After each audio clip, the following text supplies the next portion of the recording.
of Columbia, and the following counties in Maryland, Montgomery, and Prince George's. The National Weather Service in Sterling, Virginia has issued a flood warning for the District of Columbia, southeastern Montgomery County in central Maryland, northwestern Prince George's County in central Maryland, until 12:15 a.m.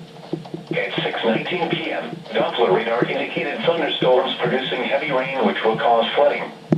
Up to 1 inch of rain has already fallen. Another 1 to 2 inches is possible.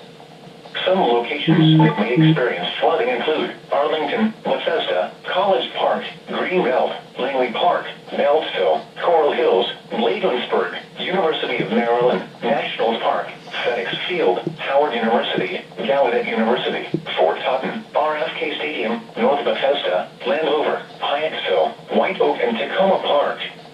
Turn around, don't drown when encountering flooded roads.